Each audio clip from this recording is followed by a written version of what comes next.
Imagine a place where every corner looks like a painting, where the palaces reflect on the calm lakes and the sunset feels magical. That's Udaipur for you. Gani Kamma Padarosa. Guides, that's how they welcome guests in the Rajasthan. Today I will be sharing my 3-day journey in this royal city, from the stunning lakes to the majestic palaces. Come along with me as I explore the beautiful culture and hidden gems of Udaipur.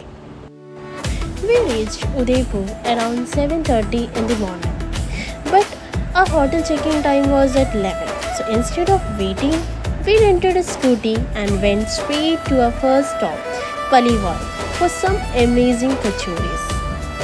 After that, we headed towards Gangargarh, and honestly, the vibe here was just beautiful. Right by the lake Pichola, this place felt so calm and picturesque.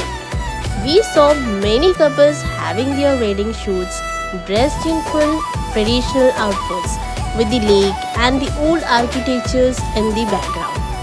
It felt like seeing straight out of a movie. Gangaur Ghat is actually one of the most famous ghats in Udaipur, especially known for their Gangaur festival, which celebrates love and devotion. After that, we went back to the hotel, took some rest. Then we headed towards to Natraj restaurant to try their famous Rajasthani thali and enjoy some authentic local food.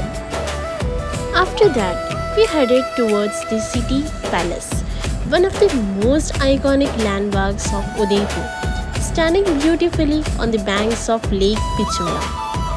As we entered, it felt like stepping back in the time.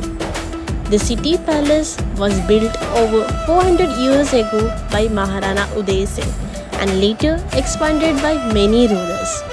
What's really interesting in this palace is not just one. This palace is not just one building. It's actually a huge complex of courtyards, balconies, towers, and halls, all connected in a royal maze. Every corner here tells the story of Rajasthan's rich history and bravery. The architecture is a mix of Rajasthani and Mughal style, with intricate mirrorwork, marble carvings, and beautiful windows overlooking the lake. And the fun part of this palace are still home to the royal family of Udaipur, which make it even more special. Walking through it, you can really feel the loyal legacy of Mewar come alive. Next, we headed back to Sajjan Fort, also known as Monsoon Palace. It was built by Maharana Sajjan Singh, mainly to watch the monsoon clouds and enjoy the radiant skies over Udaipur. There is an interesting story behind it. Maharana Sajjan Singh wanted to create an astronomical center here to study the stars and the monsoon patterns. But after his early death, the plan was never completed. That's why the fort remains partly unfinished.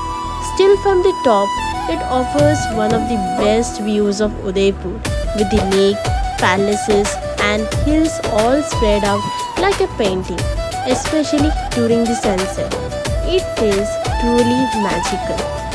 The sunset view was superb.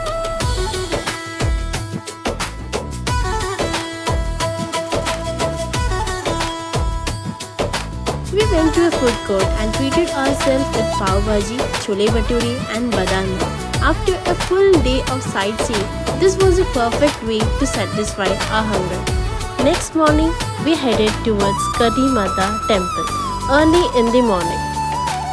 We reached just in time for perfect sunrise view, and the whole place looked peaceful and magical as the first light hit the hills. Karni Mata is believed to be a powerful local deity, and the temple is considered very sacred by the devotees who come here to seek blessings. Next, we headed to the Fateh Sagar Lake, one of the most beautiful lakes in Udaipur. The cool breeze and the calm waters made it the perfect spot to relax for a while. We also went for a boating. As we moved across the lake, The views of the surrounding hills and the open sky felt really peaceful and refreshing. It was one of those moments where you just sit back and enjoy the beauty around you.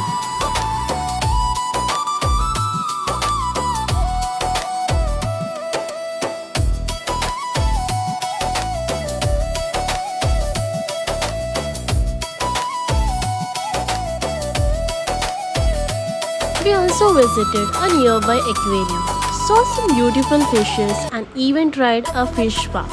It was a relaxing little experience. Then we had the famous dal bati churma, one of the Rajasthan's most iconic dishes. Then we headed to the Ashoka miniature art, where we tried some beautiful nail art inspired by the traditional Rajasthani design. It was such unique and a creative experience.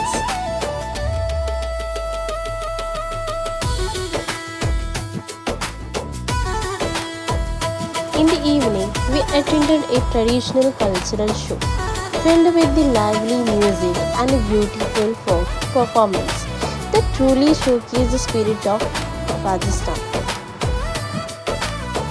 After that, we headed for dinner at restaurant where we enjoyed a delicious meal with a beautiful ambience, a perfect way to end the day. Next morning, we headed towards Bahubali Hills, but since it was quite crowded, we couldn't climb up. So instead, we sat back, had some Maggie and chai, enjoyed the beautiful scenery, and then headed back. Then we went for shopping, bought some lovely Rajasthani bedsheets. And just like that, our Udaipur trip came to an end. But the memories, the views, and the beautiful moments, they stay with us forever.